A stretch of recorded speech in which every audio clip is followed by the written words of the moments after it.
있는 사람은 악인들의 꾀를 따르지 아니하며 죄인들의 길에 서지 아니하며 오만한 자들의 자리에 앉지 아니하고 오직 여호와의 율법을 즐거워하여 그의 율법을 주야로 묵상하는도다. 그는 시냇가에 심은 나무가 철을 따라 열매를 맺으며 그 잎사귀가 마르지 아니함 같으니 그가 하는 모든 일이 다 형통하리로다. 제가 지난 2주간 동안 하나님의 말씀을 묵상하고 그 말씀들을 묵상할 때마다 하나님이 주신 은총이 정말 참으로 놀라워서 오늘은 설교하면서 서론을 하나님이 주신 말씀을 묵상할 때 받은 지난 주간 동안 우리 외웠던 창세기 1장 26절을 잠깐 간증하고 말씀을 함께 나누도록 하겠습니다. 창세기 1장 26절을 보면 하나님이 이르시되 우리의 형상을 따라 우리의 모양대로 우리가 사람을 만들고 그들로 바다의 물고기와 하늘의 새와 가축과 온 땅과 땅에 기는 모든 것을 다스리게 하자 하시고 라고 했어요. 그러면서 제 질문이 그냥 이렇게 쏙 한 절 외우고 지나가면 좋은데 한 절마다 무슨 하나님이 이르시되 하나님이 계획하셨구나. 거기에 깊이 생각을 해보는 겁니다. 하나님이 계획하셨어. 그러나 그 계획이 여러분 온전할 것 같아요? 부족할 것 같아요? 온전하다. 그렇구나. 하나님이 나를 이 땅에 보내실 때 당신이 계획하셔서 그리스도 안에서 선한 일을 위하여 지으시고 보내셨구나. 이 생각만 깊이 해도요.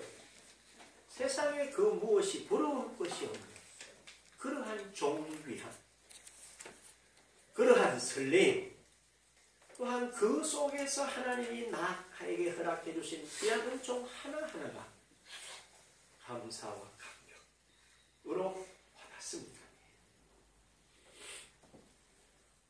그래서 이 한 절 말씀을 한 2시간 가까이 생각을 하는데요.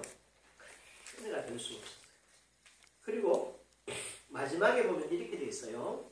모든 것을 다스리게 하자 하시고 라고 했는데 하나님이 우리 모든 사람을 지으신 목적이 하나님이 만드신 모든 피조물 바다의 물고기와 하늘의 새와 가축과 온 땅과 땅에서 기는 모든 것을 다스리도록 하셨구나. 그러면 우리가 이 땅에 뭐란 말이죠? 모든 것을 다스린다라고 하는 것은 우리가 생각할 때 왕이 다스리고 또한 군주가 다스리고 또 최고의 권세자만이 다스릴 수 있는 것이 다스림이에요. 우리 개념에서. 그런데 여기서 하나님이 하나님의 형상, 하나님의 모양, 하나님의 이미지 그리고 모양이라는 말은 뮬러, 거울과 동일한 그러니까 모든 피조물들이 우리를 볼 때에 누구와 동일하게 보인다고요? 하나님과 동일하게 보이도록 하나님이 만드셔서 하나님의 권위를 입히셔서 우리를 그 자리에 세웠구나. 이 생각이 드는 거예요.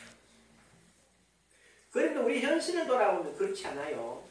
우리는 아직도 만물 아래 지배를 받고 살고 또 모든 어떤 피조물 때문에 그걸 소유하지 못해서 또 가진 자는 지키기 위해서 허덕이면서 살더란 말이죠. 하나님이 본래 만들었던 거하고 우리의 현재 모습은 좀 다르다. 이래서 왜 다를까? 그건 우리가 아는 대로 아담 하와가 처음 사람이 하나님의 말씀에 불순종함으로 에덴에서 추방을 당하죠. 그 후에 사람들은 하나님으로부터 에덴 동산에서 추방을 받았지만 하나님은 그걸로 끝내질 않고 그들에게 뭐합니까? 이제부터는 네가 열심히 해산하는 고통을 얻게 되고 땅은 너로 인하여 저주를 받고 너도 역시 땀을 흘려야지만 네가 먹을 것을 먹고 살게 된다 라고 하셨어요. 그리고는 그들 에덴에서 나와서 사는데 잘 못 살죠. 그래서 하나님께서 노하세요. 노하셔서 성경에 보면 우리가 이해하기 싫어. 내가 사람 되었으면 한탄한다. 그리고 땅을 물로 심판하겠다는 계획을 세우세요. 그리고 그 일을 노아에게 알리시고 준비하라 이렇게 말씀하세요. 노아는 그 말씀을 따라서 준비를 하더라는 거죠. 이런 생각들을 쭉 하면서 그러면 하나님이 사람을 창조하신 본래의 목적, 모든 피조물을 다스리게 하자 하신 것인데 이 처음 계획은 변했는가 아니면 아직도 그대로 유효한가 라고 하는 질문을 해보게 됐어요. 그때 제 마음속에 내 생각으로 또 내가 알고 있는 배운 것, 아는 지성적인 내용으로 성장하는 게 바르지 않다. 어디서 봐야 될 것이냐? 그러면 이 모든 것을 만드신 하나님은 도대체 어떤 분이냐? 하나님은 뭐라고 말씀하시나? 라고 생각하고 말씀을 봤어요. 그래 놀랍게도 이사야 40장 28절에 보니까 너는 알지 못하였느냐 듣지 못하였느냐 영원하신 하나님 여호와라고 했어요. 응?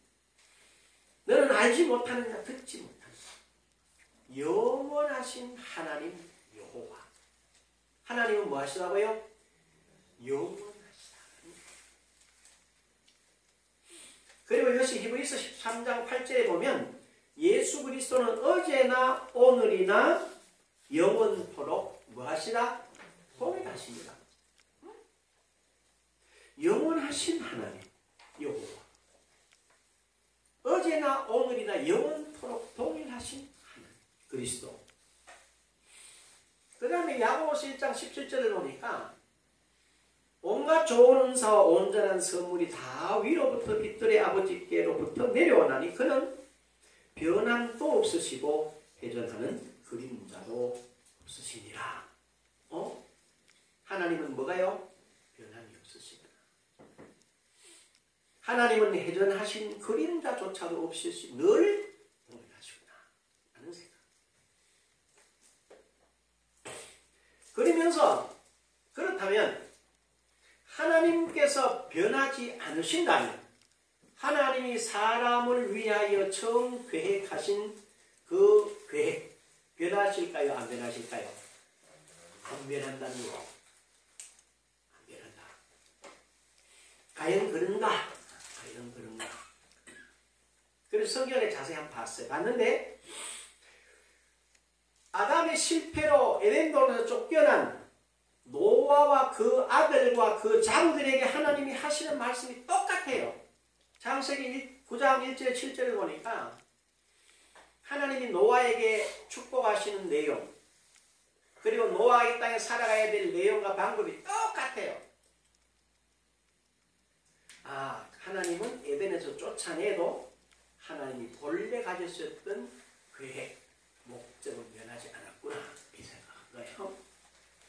그 다음에 노아 다음으로 쭉 내려와서 한 10대를 내려와서 보니까 아브라함이라는 인물이 등장합니다. 창세기 12장 1절 3절에 보니까 그런데 이 아브라함이 하나님 똑같이 말씀하세요. 아브라함아 너는 본토 친척 아비 집을 떠나 내가 내게 지시하고 가라. 내가 너를 복이라 하리라. 만일 누구든지 너를 축복하는 자에게는 내가 복을 내리고 너를 저주하는 자에게 내가 저주하리라. 너는 복이니라. 그러니까 아담에게 했던 말이나 노아에게 했던 말이나 아브라함에게 했던 말 똑같아요. 이게 쭉 내려와요. 다시 내려와서 이스라엘 백성들이 애굽에서 출애굽을 하게 됩니다. 그때에 하나님이 그들에게 하시는 말씀이 출애굽기 13장 9절에 보니까 이렇게 말합니다. 너는 이것을 내 손목에 기호로 삼으며 내 미간에 붙여 표를 삼고 여호와의 율법을 네 입에 두라. 이렇게 말했어요. 뭐를? 애굽에서 그들을 구원시키시는 하나님에 대하여 하나님을 뭐로? 기호로 미간에 표로 네 입에 말로 삼으라. 뭐 했어요? 이 말이 그 말이네. 이렇게 깨달았다. 다시 조금 내려오면 출애굽기 19장 4절에서 6절에 보니까 내가 너를 지상 만민 가운데 나의 백성으로 택했다. 너는 내 말을 잘 청종해라. 그리하면 네가 지상 모든 사람들에게 있어서 선민이 되고 제사장 나라가 될 것이다. 라고 했어요. 여기서 저는 그렇다. 하나님은 변하시지 않았구나. 이해를 한 거예요. 성경이 그렇게 가르치고 있어요. 그리고 다시 한 번 더 제가 그 생각을 하는데 이렇게 말씀하셨어요. 감동을 주시기를 이스라엘 한번 생각해봐라. 아브라함의 후손들이 말이죠. 이스라엘이잖아요. 그런데 그 사람들이 태어났더니 이스라엘이었어요. 태어났더니 이스라엘 후손이야. 근데 주어진 게 뭐였어요? 애굽에 살고 있었지만 조상 아브라함에게 약속하신 젖과 꿀이 흐르는 땅이 무엇으로? 유업으로 이미 주어져 있었어요. 달라는 게 아니라. 때가 참에 하나님께서 그의 사람 모세를 보내서 하나님의 능력으로 그들을 애굽에서 그냥 인도해내세요. 그래서 어디로? 홍해 앞바다에 세우시고 홍해를 갈라서 그들을 건너게 하세요. 그리고 한 3일쯤 가다가 물이 없었어요. 그랬더니 하나님은 마라를 만났는데 나무가지를 던져서 단물을 내서 먹였어요. 또 조금 가니까 양식이 없어요. 그랬더니 하나님이 만나와 메추라기를 내렸어요. 또 조금 갔더니 적군이 따라왔어요. 아말렉이 따라오니까 하나님이 그 전쟁에서 그들을 승리케 하세요. 그리고는 가데스 바네아에서 가나안 땅으로 들어가요. 세웠어요. 자세히 생각해보래요. 그 어느 한 곳에 이스라엘 자손들이 해야 될 일은 뭐냐? 하나님이 말씀하시는 대로 아멘하고, 자, 바다를 만나면 하나님 어떻게 할까요? 했더니 바다가 갈라졌어요. 그렇죠? 그 다음에 가서 목이 말랐어요. 그랬더니 쓴물이 변하여 단물이 되는 걸 기록하게 돼요. 양식이 떨어졌어요. 그래 양식이 없습니다. 그랬더니 하나님이 아침으로 저녁으로 만나와 메추라기를 내려서 그들의 모든 필요를 채우세요. 사막인데 물이 오아시스가 없어. 어디서 물이 났어요? 바위에서 물이 났어요. 그 바위를 명해서 물을 하나님이 내서 그들과 양들을 먹였어요. 자, 이스라엘 한 일이 뭐냐?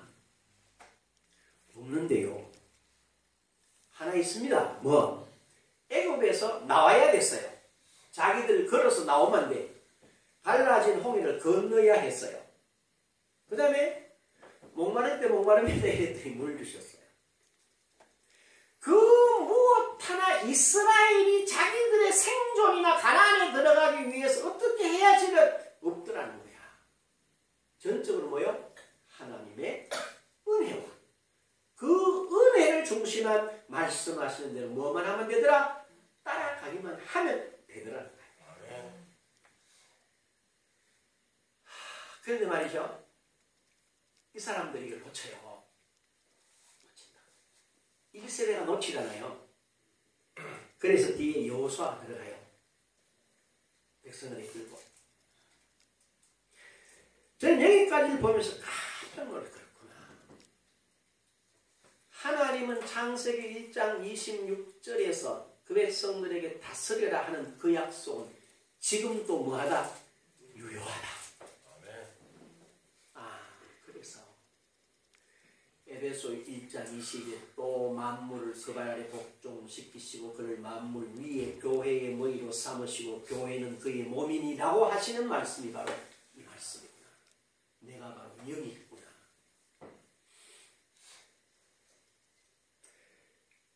그런 생각만 해도요. 그 사실을 생각만 해도 감사합니다. 내가 이 자리에 세움을 입어서 이렇게 살아가는구나. 이건 참 은총이구나. 이렇게 깨닫는 그 순간에 모든 만물이 또 하나님 지으신 모든 피조물이 그리스도 안에서 새 피조물 된 나의 소유도라는 거죠. 그렇다. 그런데 지금 내 현실은 안 그렇다는 것이 왜 이렇지? 라는 생각을 합니다. 그런데요, 지금 또 목적은 분명히 그대로 살아있어요. 그런데 그것이 변질되고 오염된 모습으로 사람들에게 그대로 나타나고 있다는 걸 깨닫는 사람이 없어요. 재밌죠? 응? 그게 뭐로 비치느냐 하면, 여러분 잘 보십시오. 사람이 사는 거나 동물이 사는 삶의 모습을 다 어떤 원리가 적용하죠? 약육강식의 원리가 적용해요. 그대로 그 원리가 적용되고 있습니다. 무슨 말입니까? 강한 놈은 살고 약한 놈은 죽는다 라고 하는 원리가 그냥 우리의 삶 속에 진행되고 있어요. 그래서 일반적으로 그걸 뭐라고 그럽니까? 힘의 논리, 가진 자의 논리, 배운 자의 논리, 지배의 논리로 변질이 되어버렸어요. 그래서 남녀노소를 막론하고 누구든지 모든 일에 자기 주장과 자기의 생각대로 이끌어 가려고 하고 그렇게 돼야만 된다라고 하는 자기 당위성 논리를 가지고 지배해야 되겠다는 그런 생각을 갖고 있어요. 그게 바로 뭐냐? 모든 것을 다스려라 하시던 말씀이 뭐가 됐어요? 오염과 변질돼서 모습으로 나타날 뿐이에요. 본래 하나님의 목적은 뭐요? 그대로 지속되더라는 거죠. 그래서 어떻습니까? 여러분이 원하거나 여러분이 마음에 원하는 대로 안 되면 뭐가 상했다고 그래요? 자존심이 상하죠. 분한 마음이 들죠. 소리를 지르고 다투고 싸우고 결국에는 뭐같이 전쟁도 불사하는 아주 이런 참혹한 모습으로 이게 뭐가 됐어요? 오염돼서 변질되어 있어요.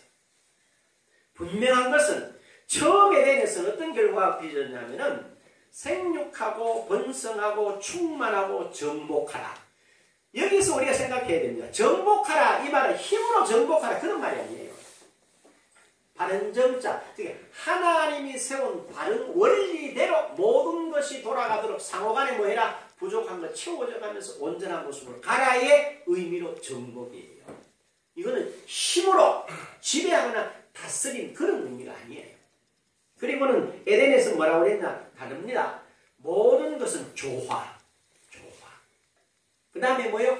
조화 속에 전체가 하나의 일치를 이루어갈 일치. 그 다음에 균형.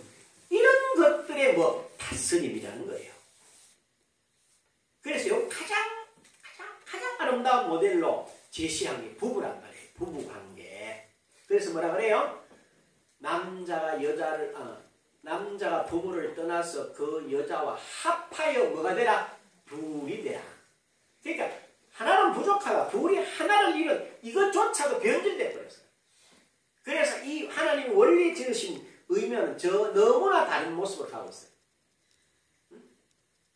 미혹의 욕심에 끌려서 멸망을 향해서 열심히 달려갑니다. 그런데 논리는 이성적인 논리는 분명해요. 뭐라고 그럽니까? 다 경제, 그 다음에 편리라는 논리를 가지고 지구는 지금 정확하게 말하면 어디로 달려가고 있어요? 지구는 멸망을 향해 달려가고 있습니다. 여러분 알고 계세요? 발전과 환경이라는 이름으로 개발하고 있는데 결과적으로 자연환경의 파괴로 해서 오존층이 파괴되고 기상이변, 가뭄, 홍수, 각종 대질병들이 상해합니다. 우리는 뭔가를 이렇게 더 좋은 것을 막 추구해가는 궁극적으로 그건 어디로 달려가고 있어요?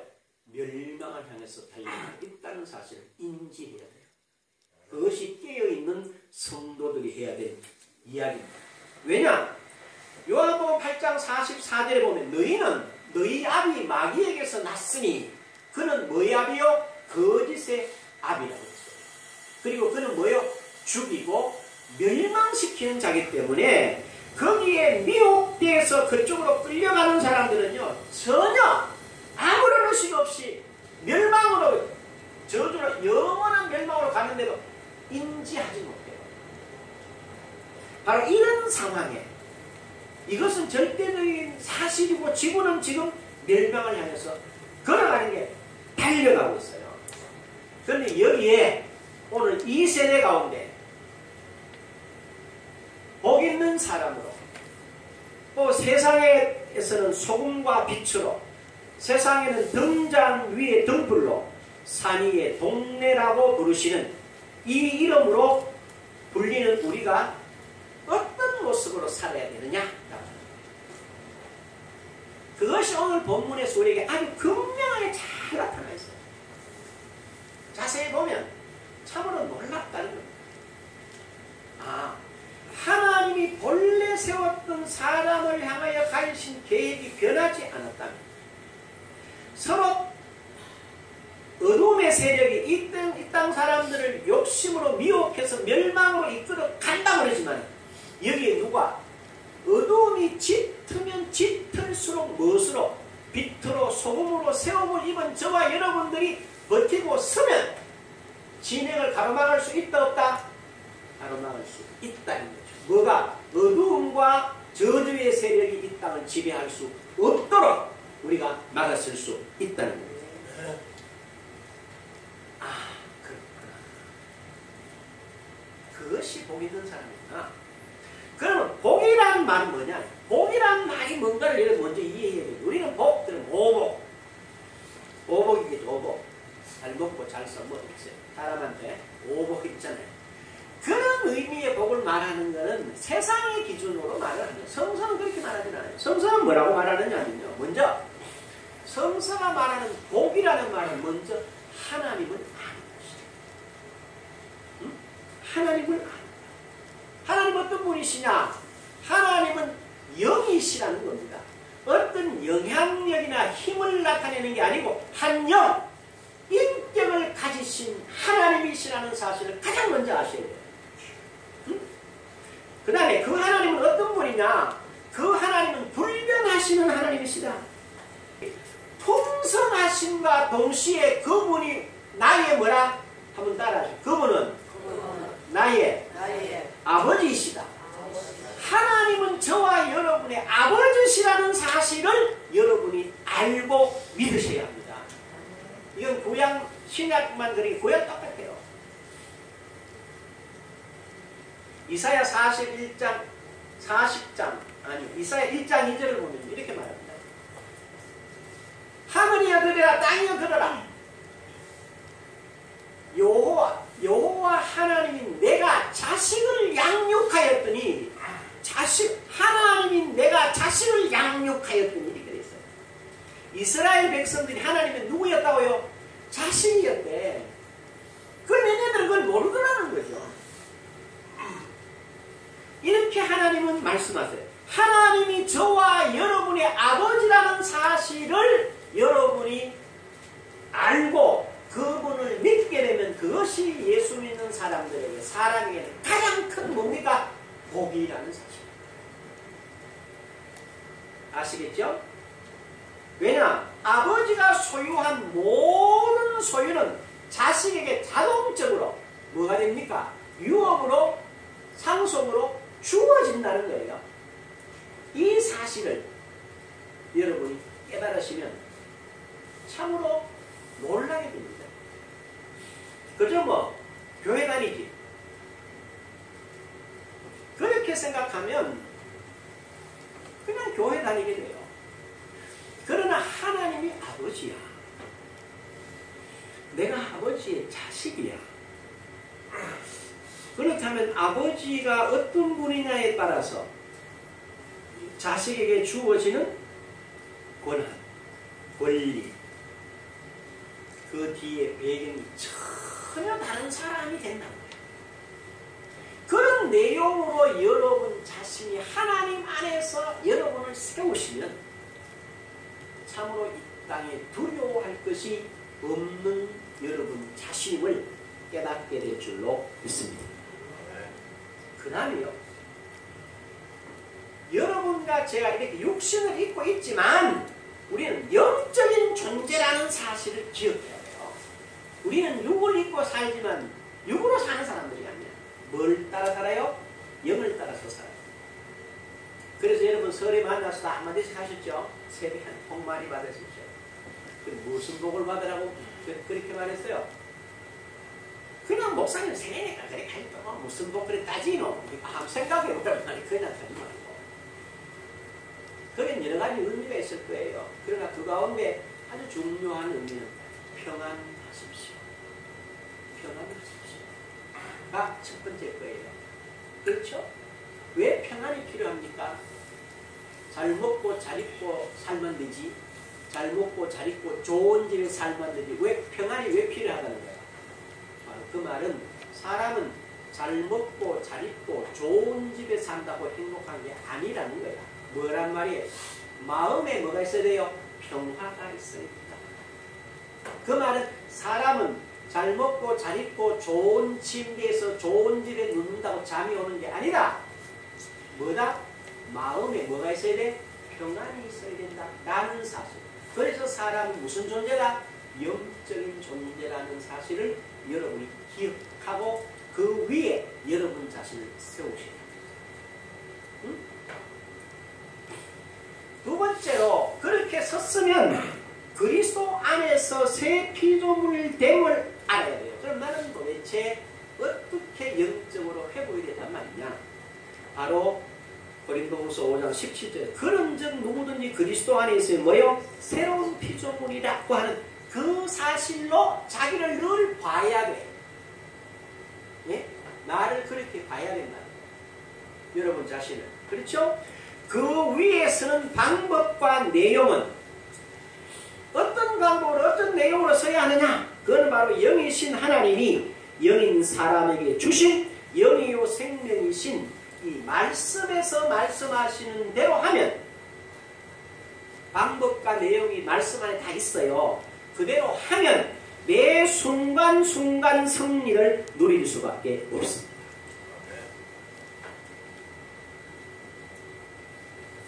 그래서 오늘 본문을 보면요. 본문에서 먼저 이렇게 말합니다. 저는 본문을 이렇게 해석하라, 묵상하라고 그러고 싶어요. 제가 그렇게 하니까. 먼저 여러분 이 본문을 읽을 나는 누구지? 하고 본문을 읽어보는 거예요. 여러분 누굽니까? 그리스도 안에서 새로운 피조물이 된 하나님의 자녀, 신자라고 하는 관점에 서야 돼요. 그래 놓고 뭡니까? 오직 2절 오직 여호와의 율법을 즐거워하여 그 율법을 주야로 묵상하는 자로다 그랬어요. 오직이라고 했어요. 오직이라는 뜻은 뭡니까? 모든 것 하기 전에 가장 먼저 최우선적으로 뭐 하라는 거요?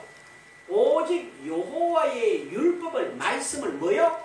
즐거워하여 그랬어요. 왜 즐거워요?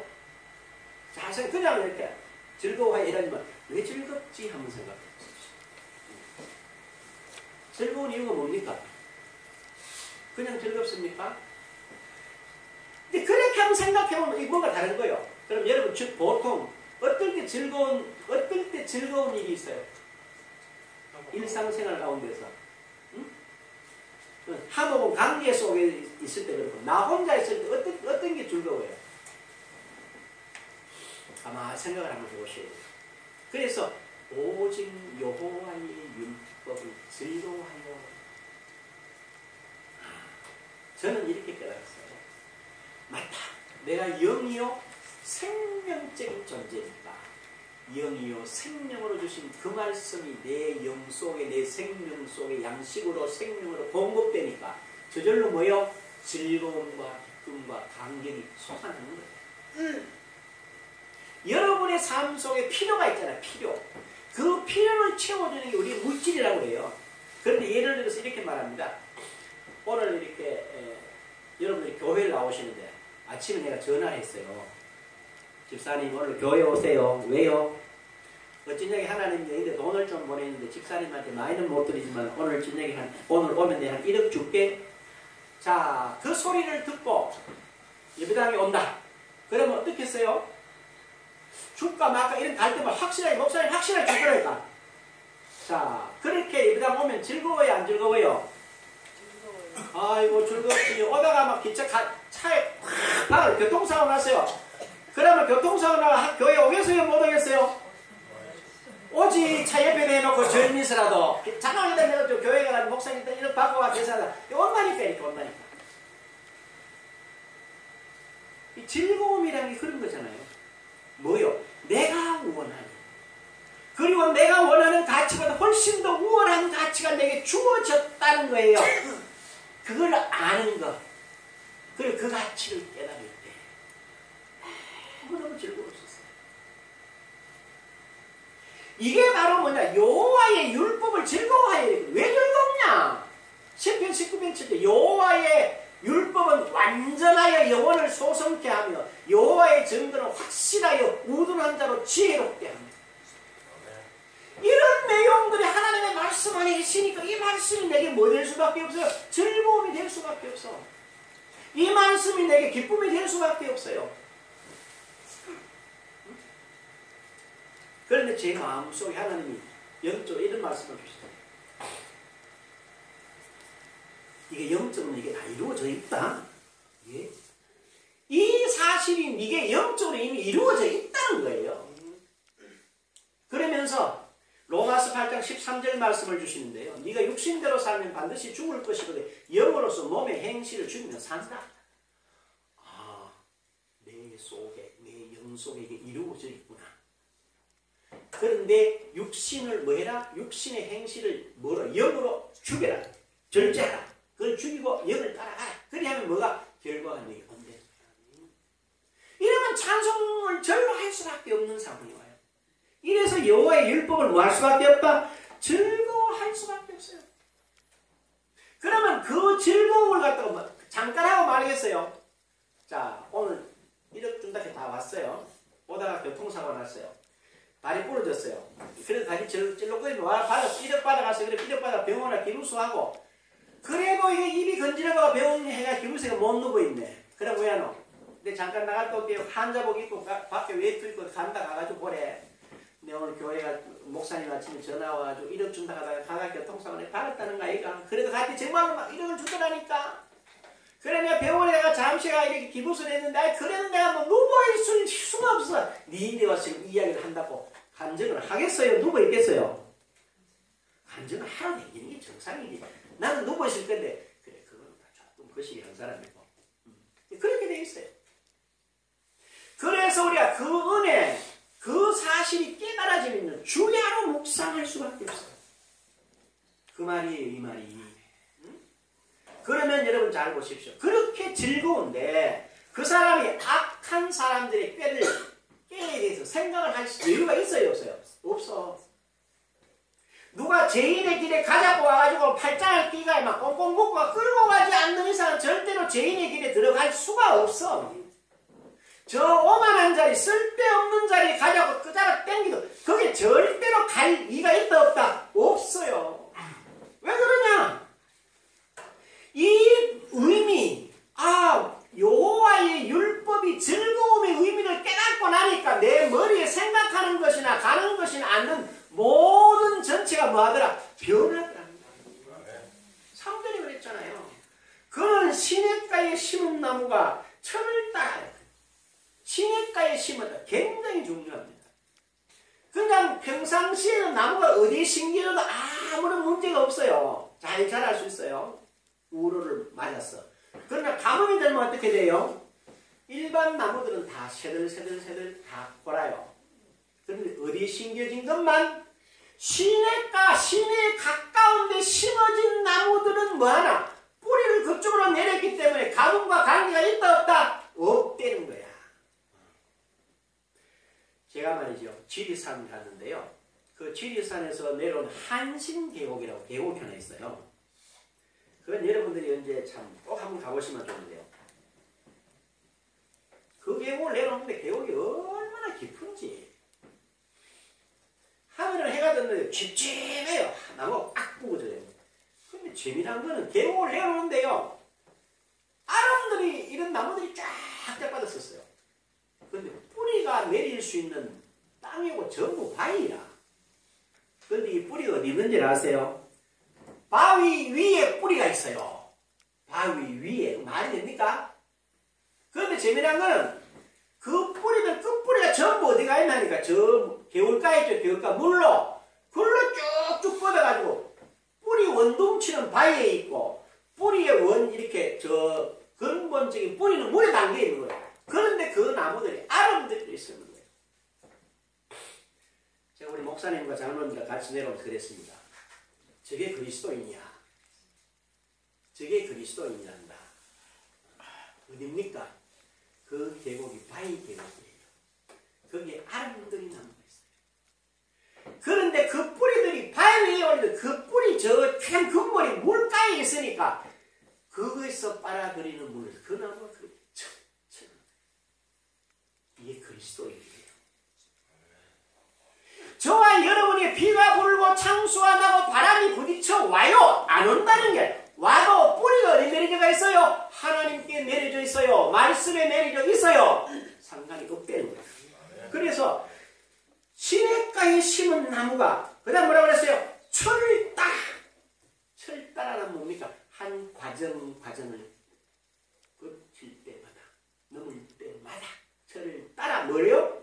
열매를 맺으며 철 따라 맺는 열매가 있어요. 응? 그런 마다 쉽게 말해 응답과 인도하심을 따라가기 때문에 모든 삶에는 뭐함이 없다? 부족함이 없다. 그게 바로 뭡니까? 저와 여러분이 이 말씀을 통해서 하나님을 만나. 그 다음에 이렇게 말합니다.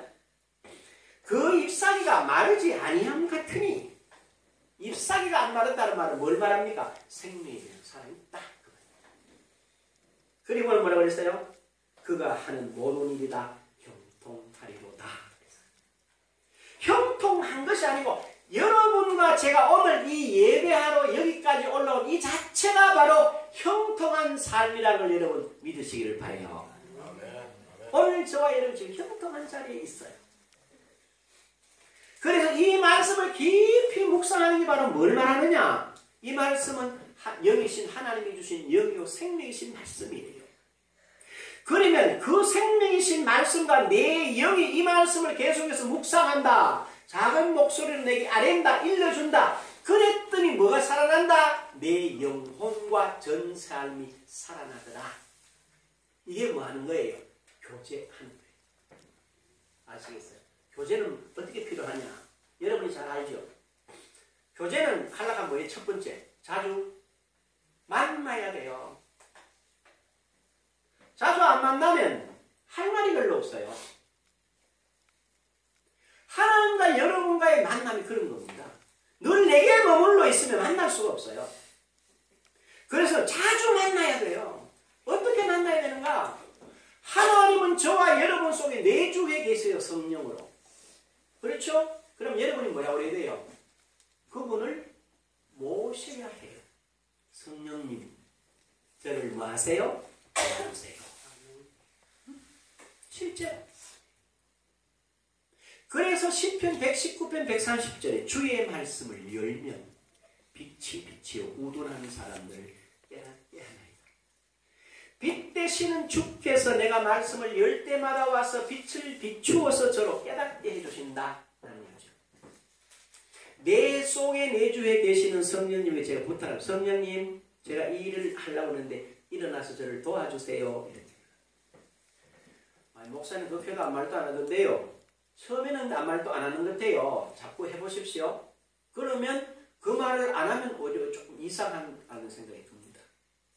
그래서 그렇게 부르고 그렇게 그분을 모시게 되면 분명히 그분은 시편 119편 105절에 있는 대로 주의 말씀은 내 발에 뭐요? 등이요 길에 비칩니다.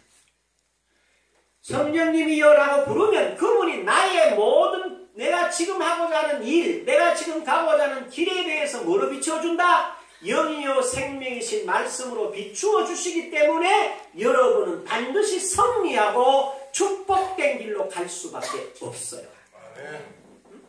그래서 잠언 3장 5절에 이렇게 말합니다. 너는 마음을 다하여 여호와를 신뢰하고 내 명철 의지하지 말라. 너는 범사에 그를 뭐해라? 인정하라. 그리하면 내 길을 뭐하시리라? 지도하시리라.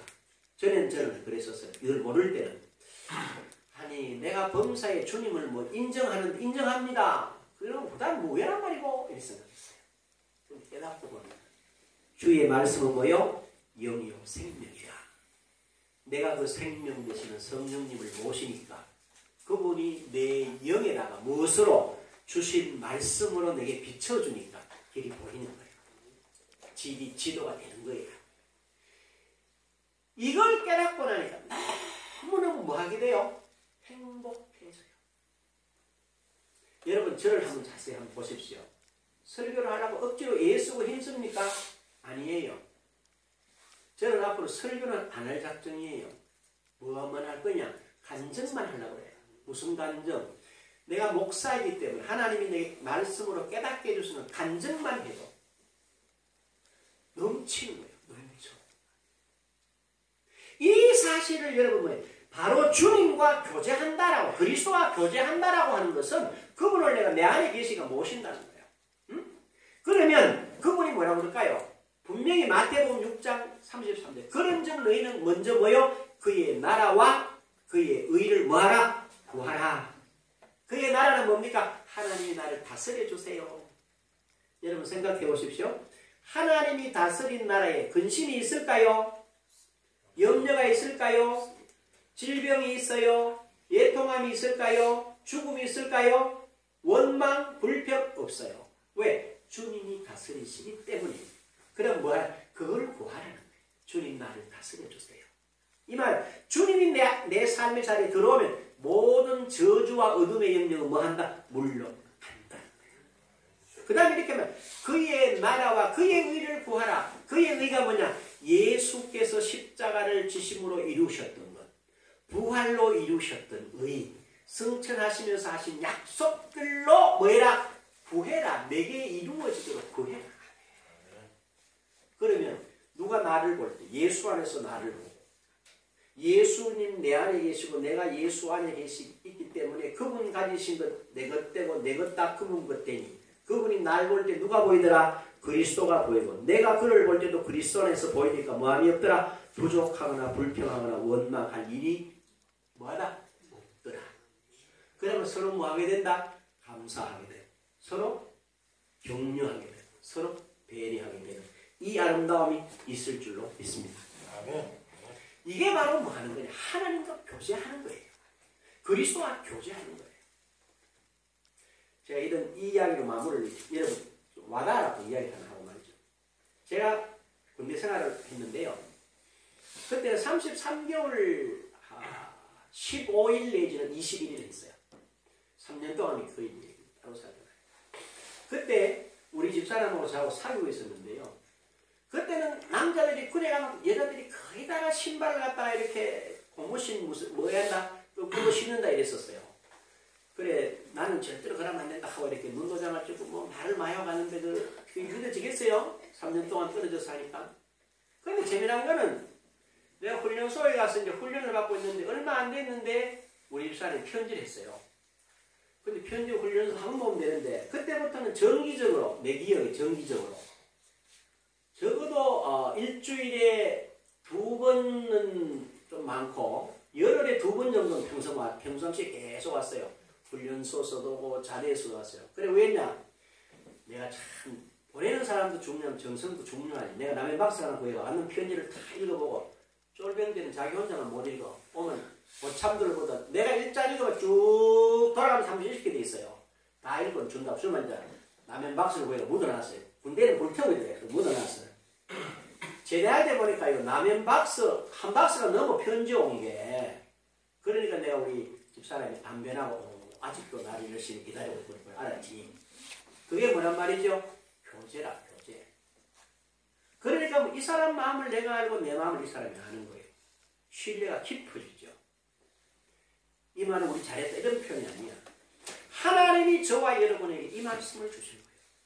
그런데 그거 묵상하는데 왜 내가 그분 보고 사랑합니다, 감사합니다, 하나님 감사합니다. 이 말이 왜 내 입술에서 끊어지지 않냐. 그게 뭐예요?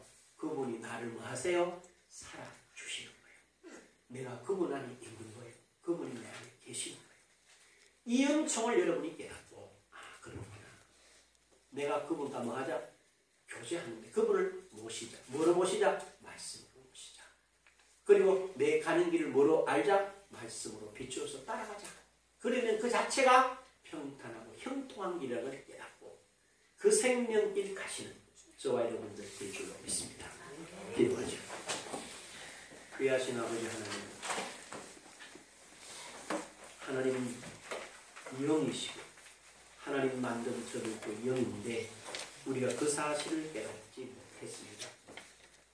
하나님 변함없으신데 주신 약속, 목적 변하지 않지만 우리가 하나님의 법을 떠남으로 해서 변질되고 오염된 것으로 그 모습들이 드러나지만 저희들은 지각이 둔하여 깨닫지 못했습니다. 그러나 말씀을 통하여 깨닫고 오늘 주신 본문에서 오직 여호와의 율법을 즐거워하여 그 율법을 죄하여 묵상하는 이유를 묻고 그리 되면 절로 1절에 악인의 깨와 죄인의 길과 오만한 자리에 자연스럽게 가지 않게 되고 그 결과로 저는 시냇가에 심은 나무가 되고 철을 따라 열매를 맺는 귀한 생명이 있다는 사실을 확인했습니다. 그저 아멘으로 받는 것이 아니라 내 삶에 하나하나 적용해서 하나님 주시는 평탄과 형통과 영원한 생명 누리기에 부족함이 없는 우리 모두 되게 하옵소서. 구주 예수님의 이름으로 기도합니다. 아멘. 우리 자 일어나셔서